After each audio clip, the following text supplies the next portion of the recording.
Hello to everybody. Good morning, good afternoon, good evening, wherever you are. We are here in Europe, not in the same place, myself and Tino. Tino is in Belgium, correct, Belgium? Correct, Tino? Yeah, correct. I'm in Belgium. I am in Milano. So I think we can start, Tino. We can start. Let me check if I'm able to move. No, I'm not able to move. There's always a small delay, eh? Normally there is a small delay, but a big delay before the first slide start moving. Okay. If not, I will move for you, Maru. Yeah, please do that because this is not moving, and I don't want to spoil the time of the people listening to us. So again, welcome to all to our webinar. Today's subject is on functional safety. Specifically, it's safety requirement specification. I'm not going to spend any further word on that because I leave to Tino to go in deep on this subject. Here we are, Tino van de Capelle, our functional safety training and expert, and myself, Mauro Perego. I'm sales director of GMI with a few decades of experience in automation and safety. We can go on, Tino. And yeah, before to enter into the specific speech and into specific subject of the webinar, let me give a small introduction of the company who's offering this webinar. GMI International has 40-year experience in intrinsic safety and as well as in functional safety.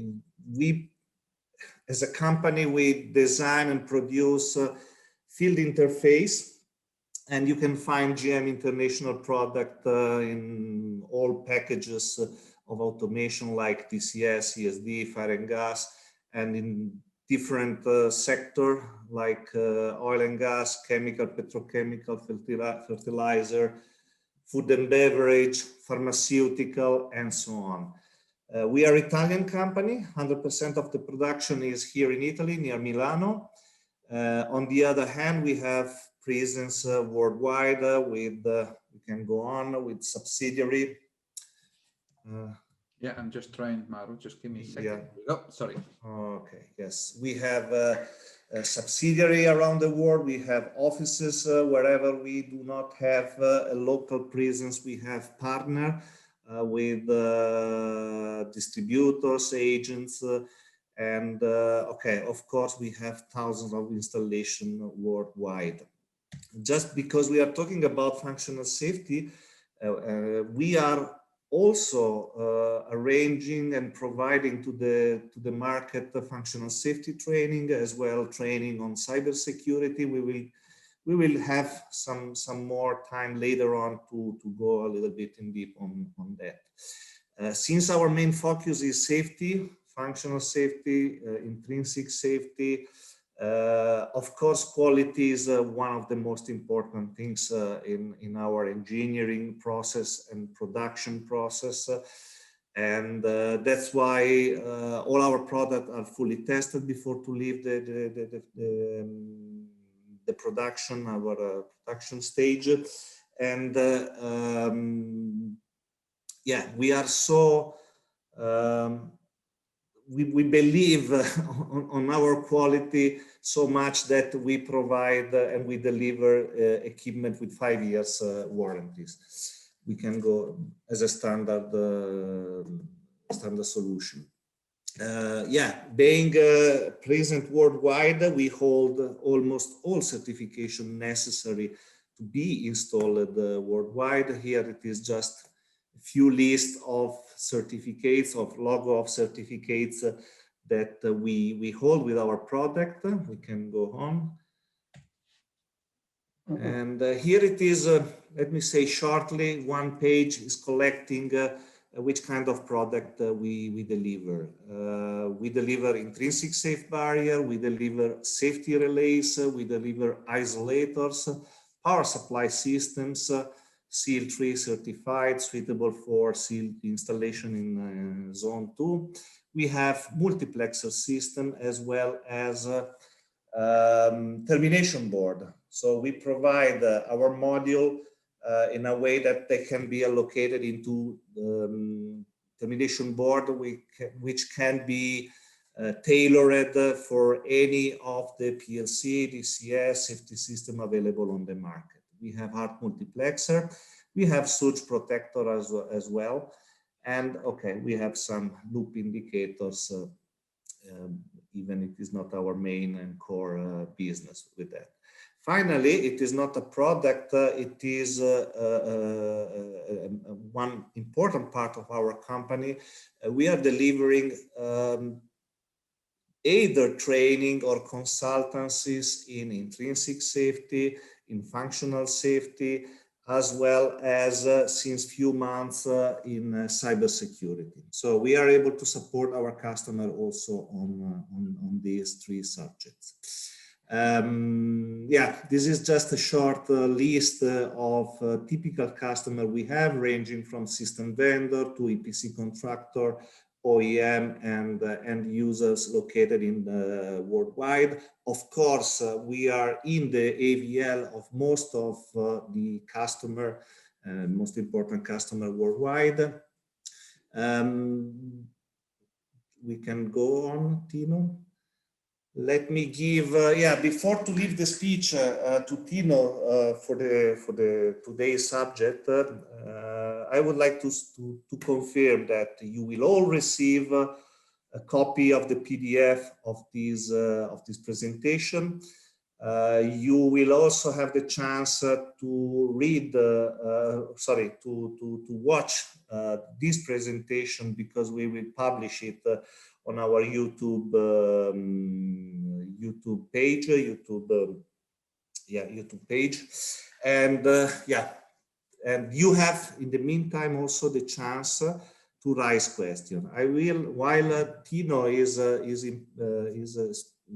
giving his speech, the webinar, I will be monitoring. If you have any question, you have the question and answer section that you can use. I will read it. I will interrupt Tino in case of necessity.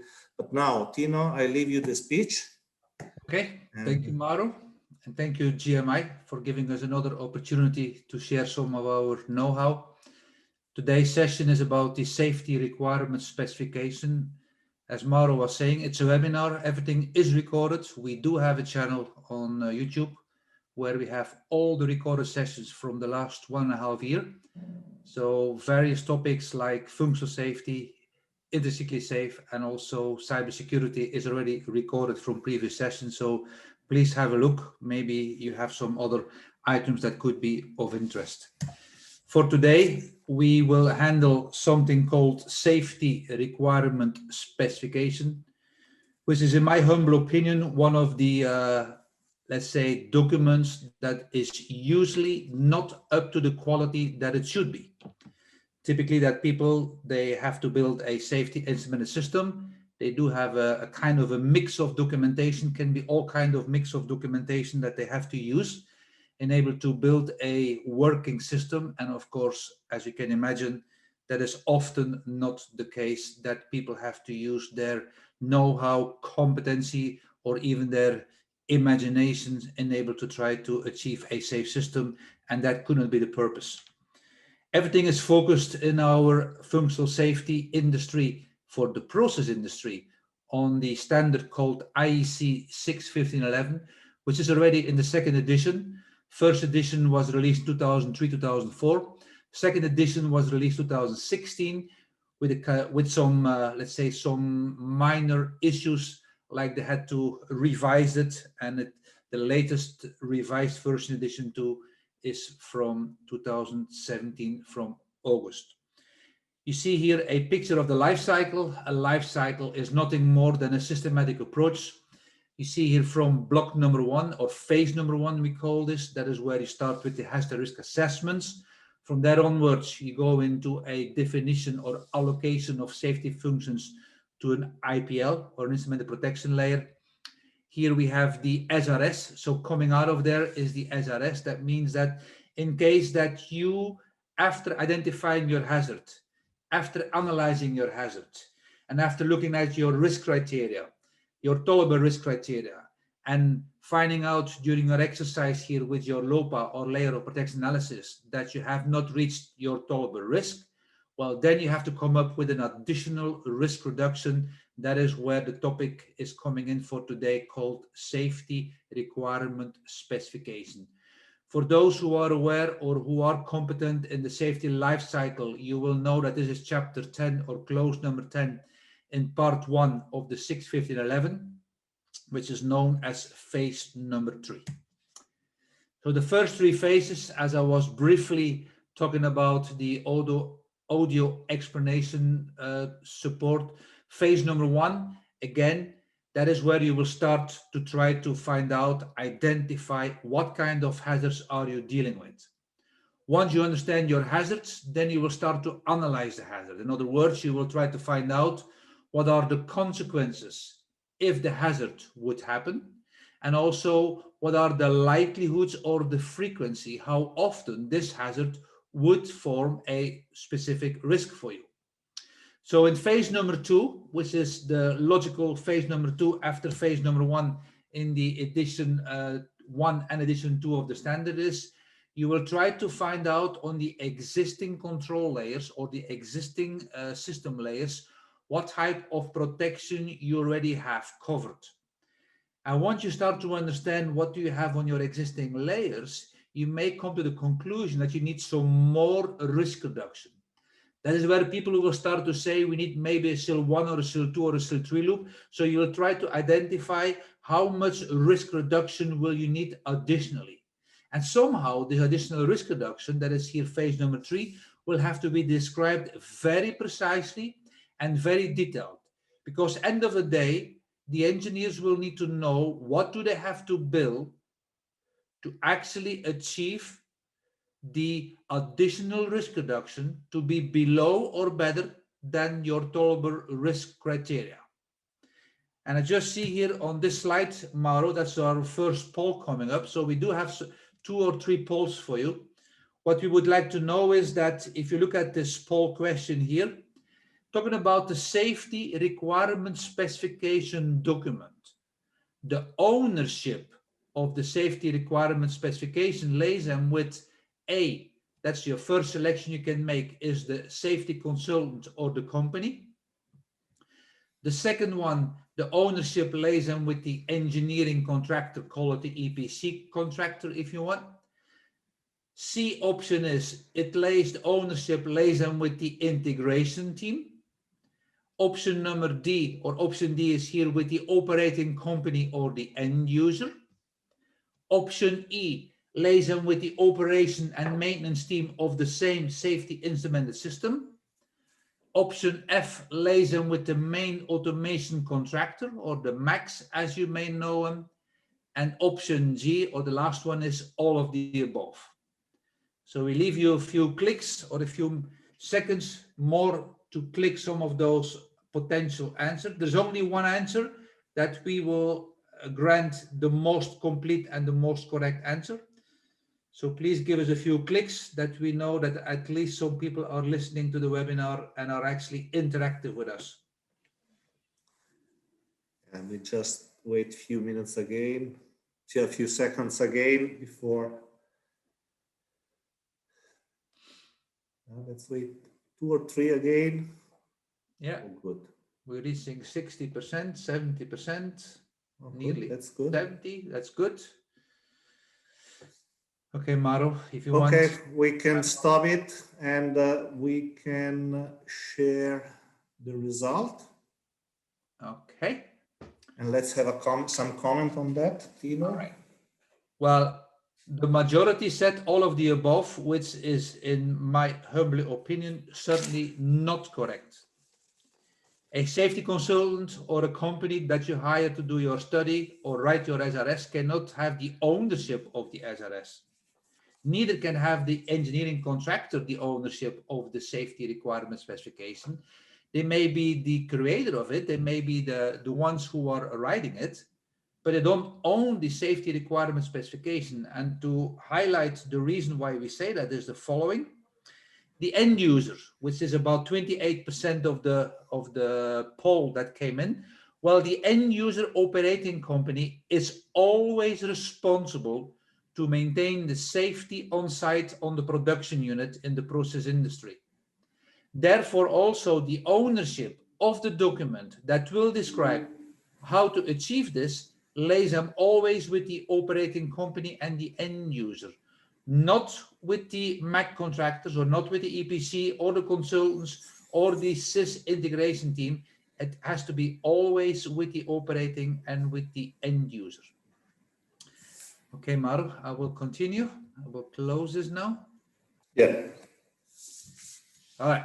So some of the introduction for the safety requirement specification general requirements is, as you can imagine, the objective is that that document called the SRS shall have, let's say, sufficient information for those who needs to build it, who needs to engineer it, who needs to install it, who needs to commission, who needs to operate, and who needs to maintain it, including those who needs to write the logic that is needed between the sensors, the inputs, and between the final elements, which can be the actuating points, can be your valves, can be your motorized control center, can be your pumps. So the logic between the in and outs, we call this the application program, which typically always resides inside your safety PLC. That is why we will distinguish between a safety requirement specification and an application program safety requirement specification. Both of them have been a normative requirement since 2004, since edition 1 of the 6.15.11. Safety requirement specification would be great if it would be a single document. It can be a single document. I have seen some, but the majority of the projects that we deal with is always a combination of documents, because a single document could be quite a volume for a large project.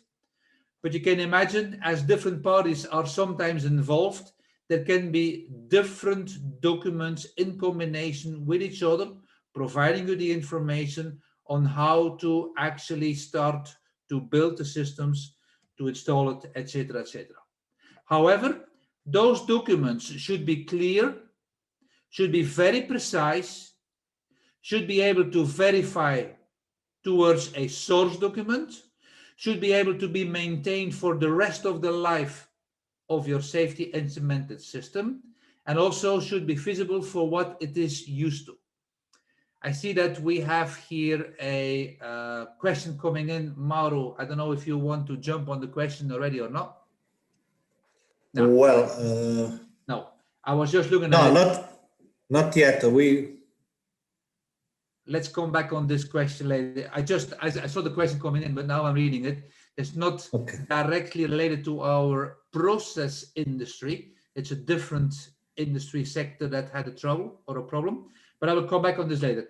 So the last bullet here on the slide, the safety requirement specification shall be written to aid comprehension and interpretation for those using it. In other words, the main purpose of that document is to help people.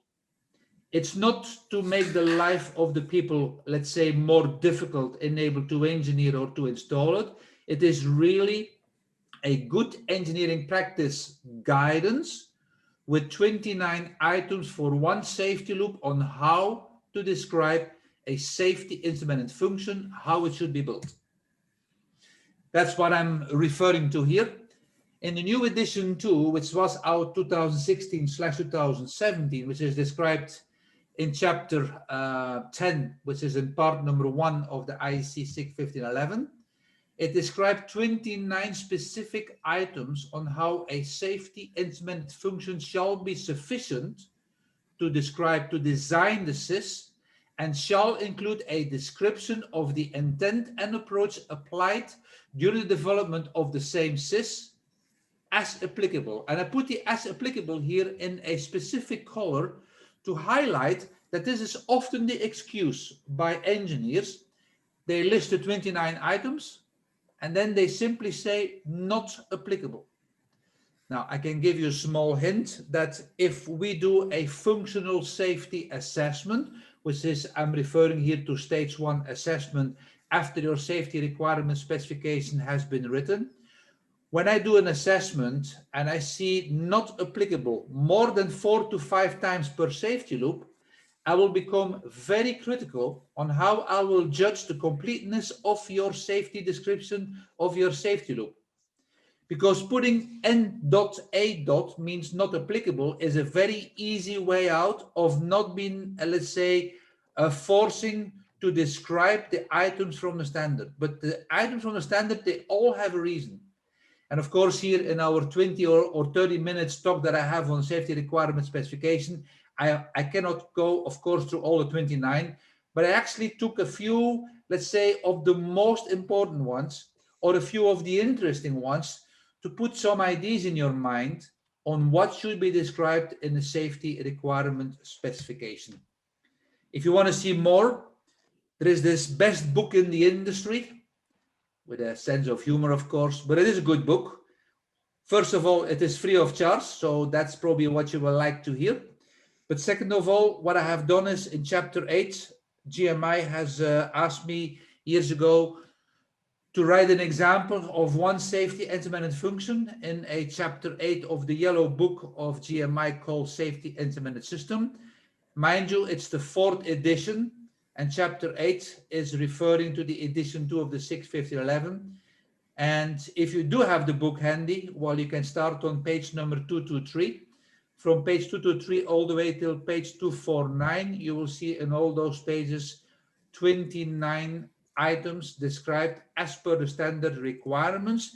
In my practical experience, I was trying to give you an example on what you could expect if you would see a safety requirement specification following the IEC 61511.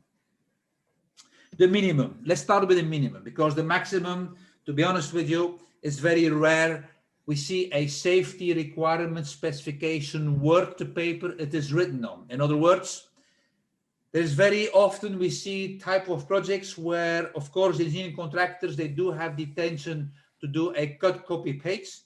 So they just cut, copy, paste what they had on the previous project. And if you're lucky and they started with a good cut, copy, paste, well, maybe then they have some content worth reading. I can tell you already that I see some layout of safety requirement specification, even if you would mask the logo of the company who issued the safety requirement specification. I've seen so many. We already have a good, let's say, judgment on what is the logo behind the layout, what we see, because everyone is not reinventing the wheel. Of course, they are starting to use what they have been using before. And as I said, if they have used in the past a good layout and a good description, then you're lucky. If you're not lucky, then you are reading something which is not worth to read. So, starting with the minimum. The first bullet in the functional description of a SIF, the 61511 is saying, functional description of your safety intermittent function. What do we have to measure? What do we try to measure? Because the measurement is what everything is starting off on a good description of a safety function. What do we try to measure here? What is the intention of the safety measurement of the sensing element? If there's a level or a flow, also what type of trip point we will try to measure, etc., etc. What logic needs to be carried out? Once we know what we measure, what do we have to do with this information? That's also kind of an information that is needed in your application program safety requirement specification. And the third bullet, what do we have to actuate in terms of final elements? Is the fail to close valve, or is the fail to open valve, or is it an MCC center, etc., etc.? Do we open or close, or do we start or stop? Some people tend to think that safety instrumented systems, especially safety functions, are very complex. And actually they are very simple, straightforward. They always, the majority, 99% are working with digital outputs. We open the contact, we close the contact. That's why GMI, one of the most, let's say, interesting products is their safety relays, where you will actually have a normally open contact or a normally closed contact. And with that contact, we either close or open a valve or start or stop a motor. There are a few exceptions where we do have some safety loops with analog outputs, where the analog outputs will continuously try to control the output and able to continuously maintain the safety on your safety loops. But those examples in the industry are very rare. The majority are always through digital outputs. Now, the fourth bullet here in my description is how much time between measuring the hazard starting to happen to the time we can bring your safety into, or your process application into a safe state. That is called the process safety time. And what we will do from the safety industry, we will always try to build a safety from in to out, at least half of the minimum required process safety time. So the response time is half of your process safety time. Very important in the chemical industry, very irrelevant when you go into a refinery. If you go into a refinery, we're talking about the high level of a tank. Well, the high level of a tank, you will have to stop the pump in the next minutes. It will not be in seconds. It can be even hours. But in the chemical industry, they will talk in seconds. And that's a whole different ballgame. What is the target risk reduction factor and the SIL? If you have a safety requirement specification said you need to build a SIL 1 or a SIL 2, well, then I can tell you, you're very lucky. Because then whatever you build in the performance band, you still comply to the requirements. But when you are building a safety requirement specific, or when you are building a safety loop and you have to fulfill a safety requirement specification asking you to give an exact minimum risk reduction factor of, for instance, 586, well, then I can tell you it's a challenge, because then you will have to prove that the performance of the loop you are building is better than the requirement or the risk reduction factor which is given in the safety loop description. Some more to think about. A very classical one, often missing, what type of hazard? That's the first bullet.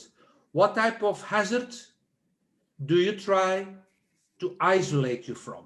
In other words, why do we have the safety loop? What type of hazard do we try to stop? That's a very important one to be described in words in your safety requirement specification.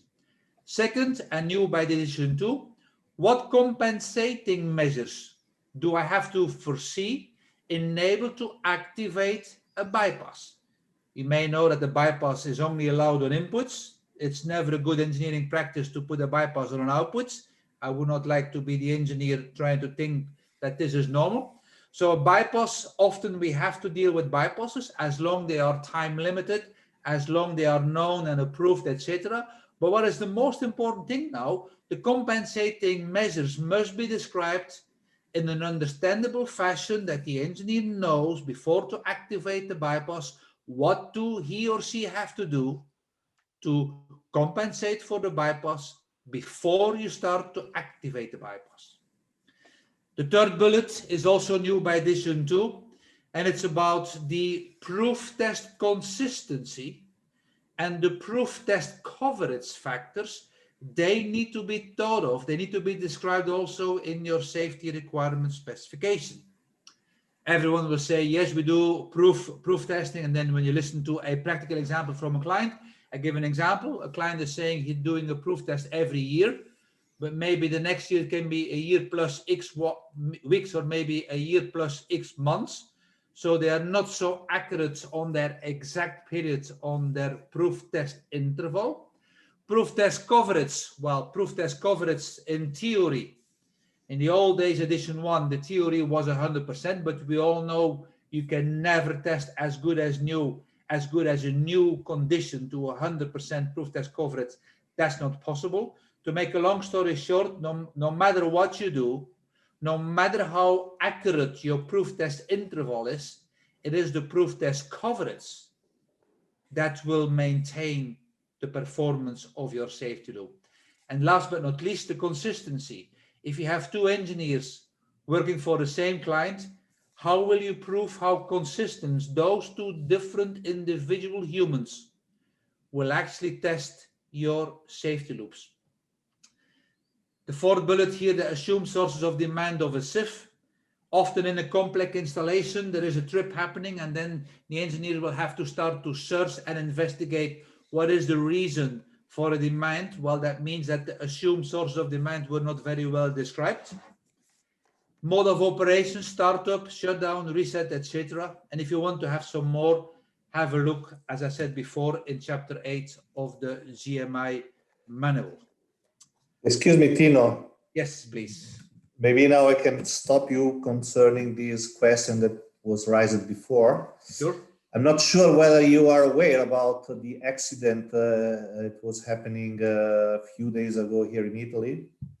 Very sadly, I heard of it, yeah. and I even know where it is. It's in Stresa in Lago Maggiore. Yes, it's a very nice area where I have been a few times with some webinars or seminars or safety sessions in the old days. So the question was coming, of course, from most likely an engineer based out of Italy. Do you have any comments about the incident happened in Italy at the cable car? Well, of course, I got my own opinion. Maybe Mauro has his own opinion. I will wait until Mauro tell his own opinion first, and then I will give you my opinion. No, to be honest, I'm not even 100% sure what was really happening or what was the cause. It looks like it was a bypass of the emergency brake, which was left bypassed. But well, to be honest, it's difficult to comment. It is not fair for me to give any comment as there is no proper investigation yet, other than some news that you can see in the media, and you know the media are always jumping on those type of news, etc. I bet money on it, 99% sure it will be related to human interaction, human failure. If there's maintenance failures, if there's engineering failures, is as Mauro is just mentioning, the emergency stop and bypass, etc. So for sure it will be human. So for sure it will be a human in terms of maybe the maintenance, in terms of the cables itself, etc., etc. So no matter what it will be, it's a very sad story. It's 14 people's life that is gone based on some humans. I heard some news, and of course, as I said, the news is always jumping on this type of incidents. It's kind of media attention and saying they have claimed that 3 people have to be going to court or jail or whatever it will be. It's a very sad story, not related directly to the 6.15.11, but very similar. It's again a system that was designed in year X. The question is, how was it designed? How was it maintained? And what will be proven end of the day? For sure, human will be blamed again for not doing the right things. That's all I will say on it. Okay, Mauro? Okay. Okay, so let me continue with the slides here. Some challenges that came up in addition to, and one of the main challenges, there's also part of the training sessions which we are doing for the competency review, which is the functional safety engineer SIS competency based on the TUV Rhineland program. Well, I can tell you, if I talk to engineers who have been in the industry for many years, like myself, I'm not saying they all have gray hair, some of them have no hair left, but if you ask him what is the MTTR, the old-fashioned engineer, without blinking his eyes, will say it's the mean time to repair. It's mean time to repair, which used to be the correct answer all the way till 2010. That means when I did my studies in safety, let's say material, guidelines, standard, etc., clearly the 6.15.08, the edition 1 of 1997, MTTR was indeed the mean time to repair. But the mean time to repair was in the edition 1 was a theory. That the mean time to repair was like a kind of a theory saying that we do have a kind of a inspection time. This will be your, let's say, your proof test interval. We will divide this time. Let's say you do imagine that you will say you're going to test your system every 3 years. Well, the theory of the edition 1 of the 6-1508 was taking this 3 years divided by 2. And they would have the imagination saying that we will imagine that at least for half of the time, that means for 1.5 years, your system is still working. What is the potential the system will start to fail? Well, somewhere starting from 1.5 years to the end of the 3 years, somewhere in this gray zone of time, the system may fail. Now, we all know this theory is purely an assumption. Now, what has edition 2 done from the edition 2 of the 6-1508 in 2010 in April? They changed the definition. And they changed the definition to the MTTR, means it's now no longer the repair. They call this the mean time to restoration. Now, if you would read the standard edition 2, 6-1508, April 2010 release, well, I have given you here a graph in a picture here. The mean time to restoration starts over here on the left-hand side and finishes over here on the right-hand side. And I give you now an example. I'm moving now to an end user. An end user, they hate testing. Why they hate testing? That costs money. Well, the end user doesn't hate it. It's particularly the production people and the management. Why? Because testing may mean you have to close the valve on the pipeline. And they don't like to stop the production because that costs them money. So they will say, use your magic, use your imagination, do whatever on paper, but let it look on paper that we can wait maybe 5 years to test. Because then we're going to be very happy, because that means 5 years, we don't have to shut down. Let's say we have a customer with a bit of sense and they say, we will wait for 1 year maximum to close the valve. Assume that yesterday we were allowed to close the valve and the valve was working 100% correctly. We were allowed to close the valve under process conditions simulating a hazard. I don't want to hear a customer that said, you are allowed to close the valve during shutdown. That's like pushing the brakes when your car is parked on the parking lot. And then imagine that your car performance of the brakes is as good as if you drive on the highway in Germany with no speed limit on 200 kilometers per hour. And I do an emergency brake, and you're going to imagine then that the distance that you brought yourself into safety, hopefully not killing yourself, and you were able to stop before you killed yourself, is the same situation like you're sitting in the parking lot, pressing the brakes and saying, yes, I can see the shoes of my brakes still closing. I will imagine it is closing. That's the same what you do when you close your valve in a dry media when there is no product in your pipeline.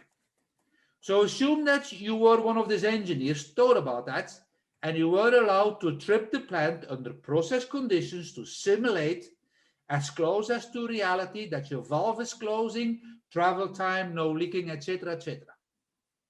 And now the clock is running. Now we're going to say that we're going to wait till next year, -1 day, to test again the same valve. That's your A time over here. And there was no reason to close that valve before. So you waited for 1 year and you were allowed now by the operation management to close the valve, and you find out the valve is not moving. It's stuck open because you were all the time in production, hydrocarbon going to your type of valve, and all of a sudden the valve is stuck open, but you're not aware of it because you have no partial stroke. You're not allowed to stroke at all. So you have to wait all the way till this 1 year, 2022 in May. And then guess what? You are moving the valve is stuck. First thing you have to do here in the P time, that's the time spent before repair. You go to the warehouse, you don't have it in stock. You have to call to your Italian manufacturer. The valve is not in stock either, they have to produce it, but don't worry, they will actually produce it in a very rapid fashion. It will take them 3 weeks to ship it on site. Custom clearance, etc., etc. You ship it on site, so it takes you 3 weeks before it's on site. And before you actually can replace the broken valve, the valve is somewhere high installed in a pipe rack. You have to install scaffolding, you have to foresee a crane, all of that is prepared. But the initial time to take the old valve out and put a new valve in will not take minutes. It may take a few hours, maybe a few days. And then the D time is you take the valve back in service. So, summary. From the time you knew the valve was failing to the time the valve is back into service and proven it is working again, that is what we call the good old MTTR, but we have a new name for that now. We call this the mean repair time. And that can be days. So my bottom line is here for all of you who are fooling people on paper by putting an MTTR equal to 8 hours, 24 hours, 72 hours, 96 hours, I dare to say, get a life. Don't put it on paper and don't put your name underneath because it looks very ridiculous, especially when you look at that. Because it's about the unavailability of your safety function. Now, about that topic itself, we may create a new webinar specific on that because we had so many questions coming in on the MTTR before, but that's one of the items that you have to think about. Okay, and before we close the webinar on the safety requirement specification, on page 247 of the book of GMI on chapter 8, there is a specific dedicated chapter on application programming. You need to think of to describe the relation between the in and out, between your sensing element input function and between your final element, your output function, and your logic in between. That is what is your safety requirement for application program is all about. And imagine this, that the safety requirement specification shall be written to help the engineer to program a kind of a system. And that system is not vendor related. That means the safety requirement specification must be written neutral. Regardless what safety PLC the engineer will program, he can use that type of information to program that system into a good fashion. Okay, Mauro, we came to the second poll. And the question is as followed. Would you consider the safety requirement specification as A design specification document, B, an operational instruction document, C, a maintenance instruction document, D, a SIL verification reference document, E, an as-built document, or F, all of the above? Yes, Mauro. Yeah, sorry, I had some issue, but now you should see now. Correct. So in the meantime, I can see we still have more people coming in, which is always a good sign that we have lots of people joining us. So the more people we have, the more accurate we can have this poll going. So please give us some clicks. You don't have to worry about your name is not displayed, so we don't see who is making this type of answers for us. It's just a percentage of the group who has joined us. We have already 70% votes, which is great. I would love to reach 80, Mauro. Let me challenge. Yes, let's. Let me have a few more clicks. Okay, Richard. We have reached 82%. Wow, I'm impressed. This is a very active group today, yeah? Yeah, they are active. Okay, let's stop it, and I share the results. Okay, and here we are. Okay, the majority is saying that the safety requirement specification is a design specification document. And I would like to say that's a very common, not say mistake, but that's a very common, let's say, misinterpretation of the document called safety requirement specification. It is indeed very highly linked to the design phases of the IEC lifecycle. And it's indeed also one of the first documents that you will need before to design the system. However, in the safety requirement specification, there is a clear section in your safety loop description for the people who will operate it and who will maintain it. Therefore, also, we call this, it will be part of your operational instruction document and of your maintenance instruction document. You may see that in your ops and maintenance procedures that you may link or refer to the SRS, but there are some sections in the SRS dedicated specifically for operation and for maintenance. Certainly, I can tell you for the SIL verification reference document, it's one of the key documents. Every SIL verification we are doing for any project, of course, the safety requirement specification will be our reference document, because we need to understand before we can verify the SIL that is achieved on a safety loop, how the loop was built. And that information is again coming from my safety requirement specification. And clearly, if you think about it, for instance, a proof test interval in the initial phase of the engineering contractor, before the system is built, he may not know that, how that definition needs to be entered in the safety requirement specification. That is why I also would like to say that my safety requirement specification is an as-built documentation that needs to be maintained for the lifetime or the useful life of your safety instrument system. So the bottom here, all of the above, that is what I would like to say, that the safety requirement specification is best described, all of the above, because we use it for all of it. And in the meantime, I got here a question coming in, which is very what we just mentioned here. It's coming from a person who is saying, but how can it be as built? This document will go under change whenever there are changes in a hazard associated with a SIF. I would say I fully agree to this question. It is, of course, an as-built that needs to be maintained. That means one of the items in the modification lifecycle phase of the IEC 61511 is clearly saying update your documents. And one of the documents that needs to be updated every single time after a modification is, of course, your safety requirement specification. Because face it, if your safety requirement specification was not being revised, there was no need for a modification. Because a system that is built out there is always linked to the safety requirement specification in the first place. So when there was no modification or a change to that document, there was no need for a modification in the first place.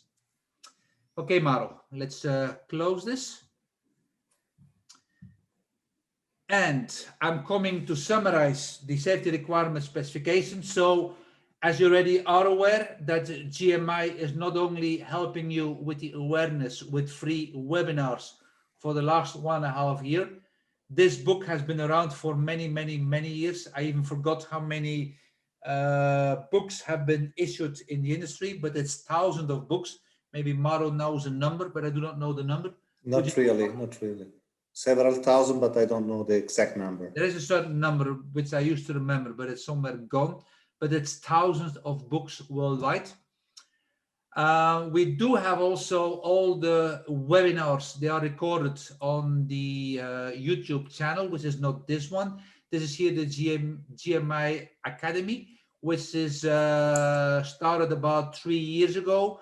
Now, we left this a bit on ice. In other words, we have not been so active on this until today, because today I had a meeting with the marketing responsible for GMI, and we have decided that we're going to enter some more, let's say, sessions again on the Academy, because we're going to distinguish between the webinars and between this year. This will be a little bit here more detailed in technical fashion.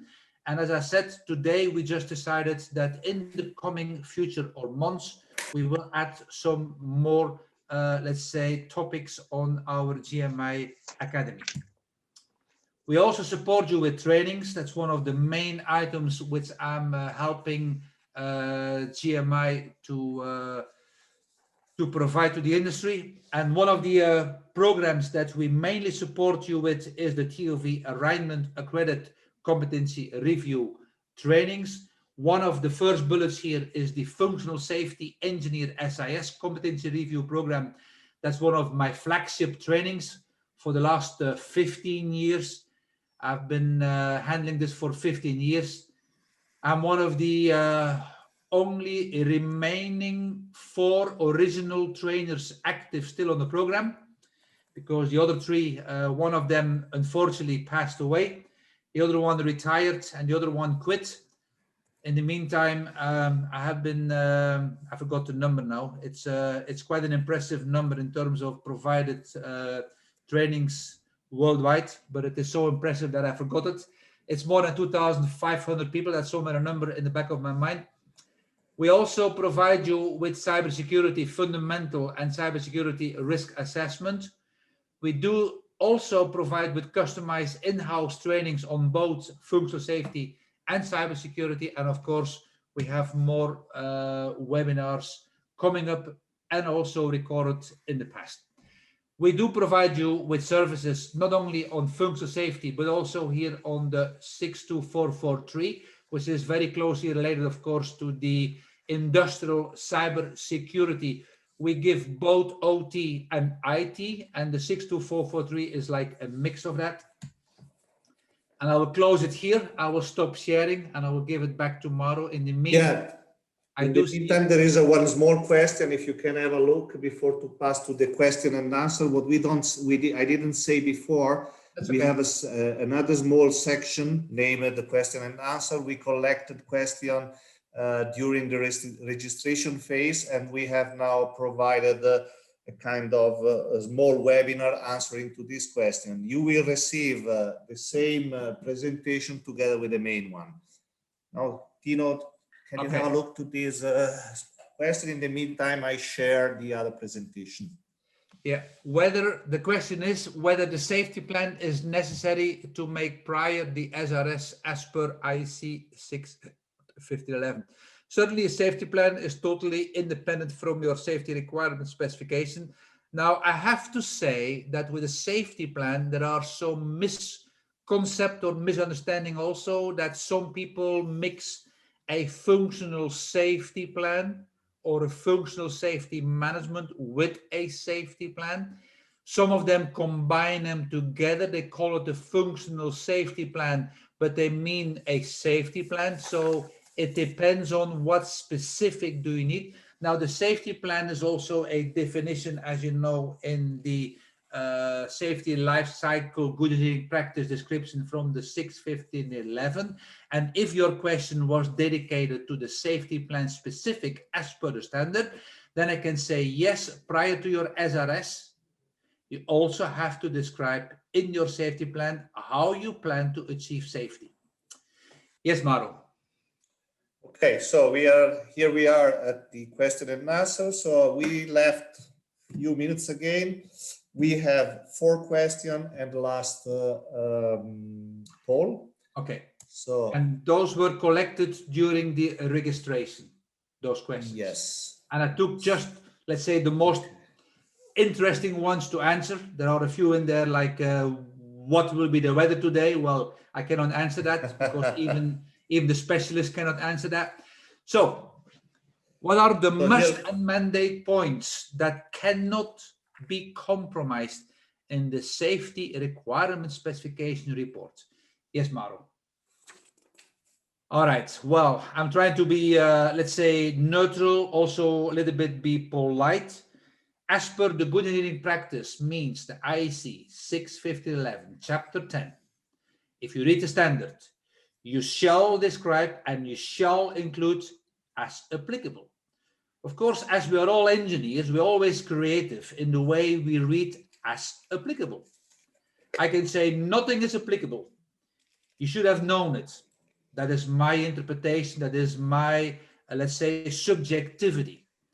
So we need to be a little bit careful here. The standard is known as a normative good engineering practice.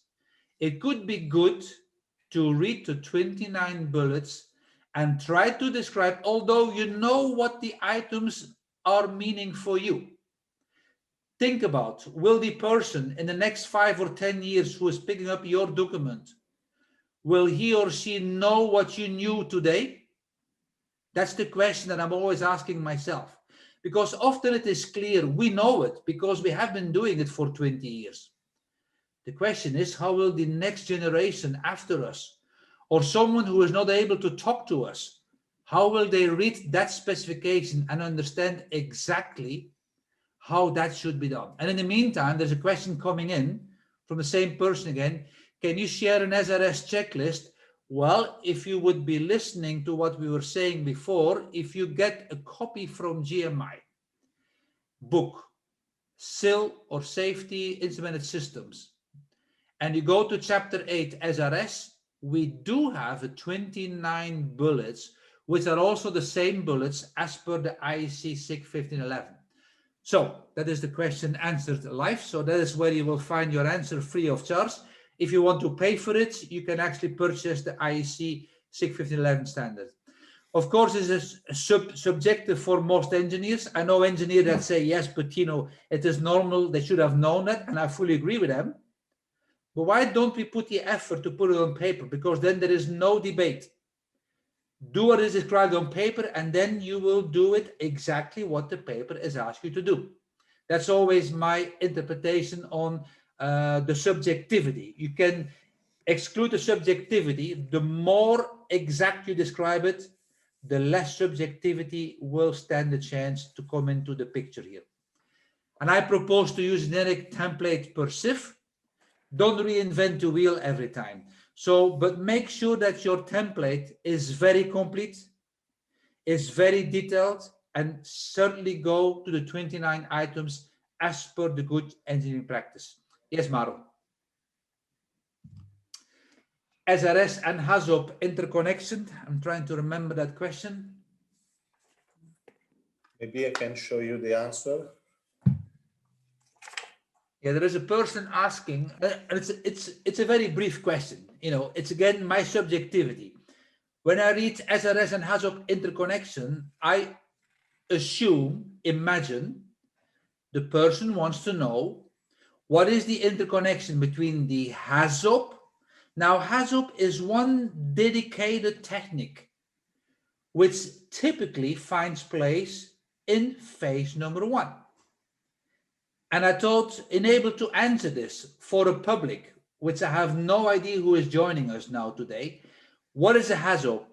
A Hazop initially was founded or was actually created in 1963, so it's 58 years old today, by Trevor Kletz in ICI on a chemical plant in UK.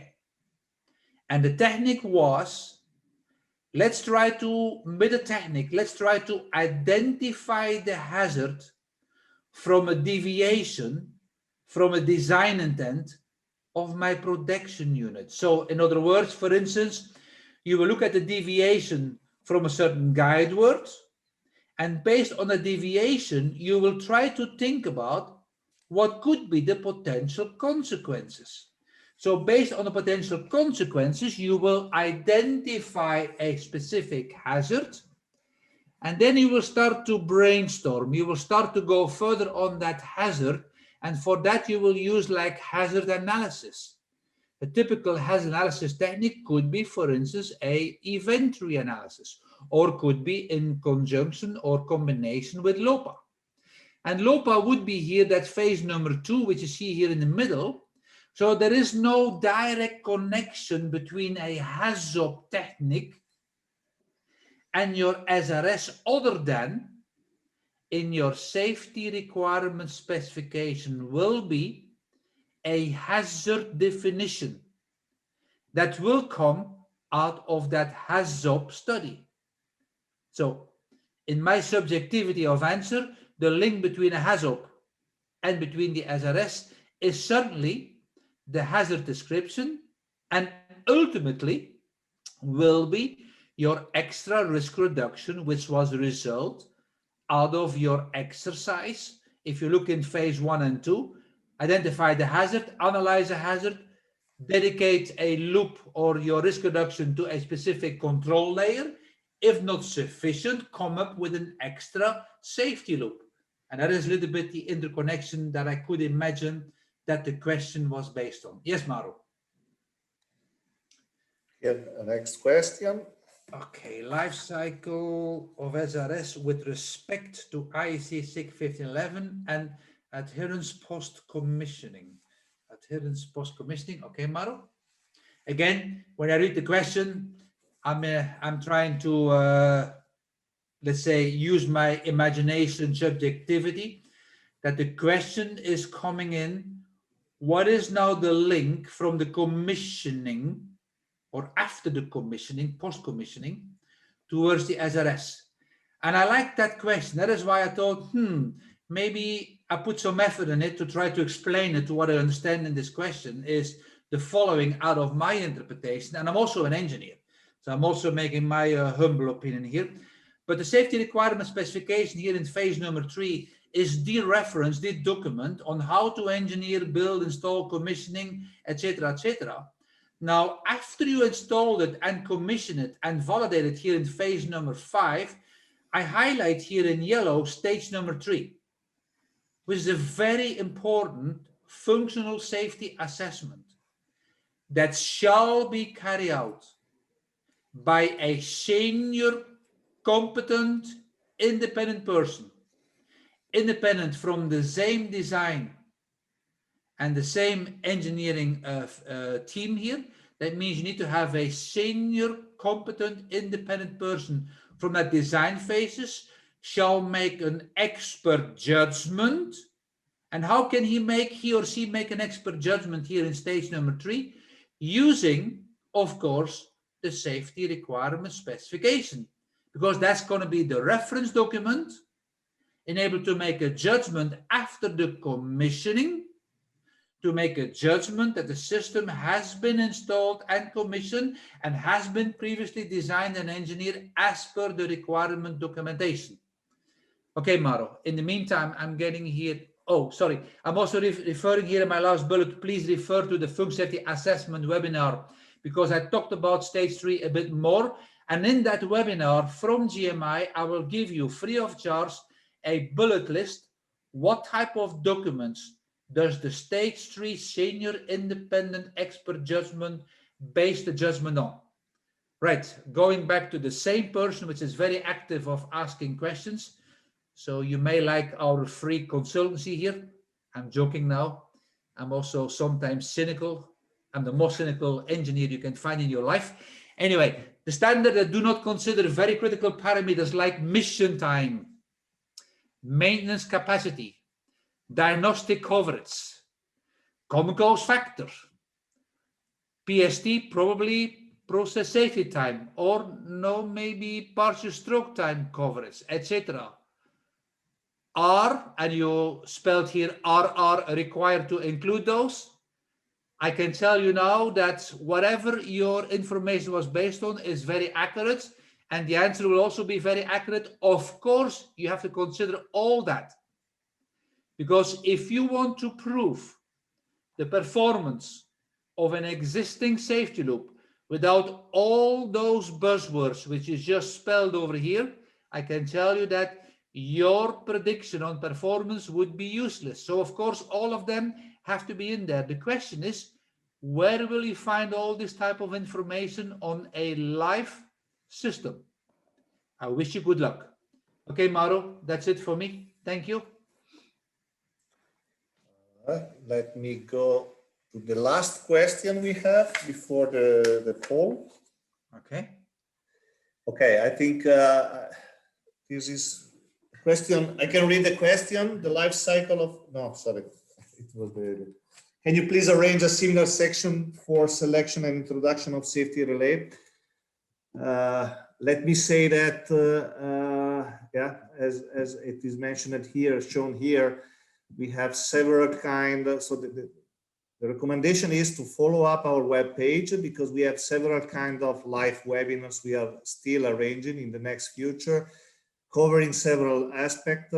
One, it is like today, functional safety. Other aspects are on 1st of June, it will come one on cybersecurity. Then we have intrinsic safety, and then we have also application, including the support on how to select a relay. So just follow up us. I have not here the exact plan, but if you follow us on the page, on the web page, you will see when it will come, the date and time for the next webinar on selection of on relays. Good. Now we ask you we ask you the very last question. And the very last question, yes, we would like you to rate today's webinar. It's important for us to get your feedback on our performance. And you have email address. So if you have any comment or additional recommendation, you just drop us an email. I already received some email from you today. So you just drop us an email and then we will support and follow up. Again, what I missed to say before, it is that you all will receive, while participating for more than 75% of the webinar, you will all receive a certificate of participation. And again, you will receive the PDF format of the presentation, as well as you have the chance to follow on YouTube channel the presentation, together with the old and past presentation we hold on several topics and subjects. That's all. Thank you very much for your feedbacks. We received also in this case a higher percentage than 80, and I like this one, Mauro. I like those two who are saying that the webinar was poor. I would like him to ask him the effort to send me an email and say, how can we do it better to your opinion? Because from all the webinars so far, it's the first time that some people say poor, and I like that. I mean, I like feedback. You know, we can only enhance and make it better the next time, because typically people click excellent or majority excellent or good, but poor, it's the first time that I have a poor in my performance. So maybe I'm losing it. Maybe I have to find another job. I don't know, Mauro. What do you think? No, but it's good what you say. Drop us an email. Yeah. If there is any way to improve, we will take that into consideration. Of course. Thanks also for this kind of feedback. Sure. Okay, Mauro. Good. Thank you very much to all again, and let's see each other to the next webinar. Can you move to the next slide, Mauro? Because I think you have one more slide. Yes, yes, I have one more slide. Which two is more. The closing one. Okay. You can and the email address that you can use to drop us an email, especially if there is any recommendation and suggestion for improvement. Okay. Thanks again to all. Thank you, Ciao, Mauro. bye bye. Thank you. Ciao, ciao. Ciao, bye bye.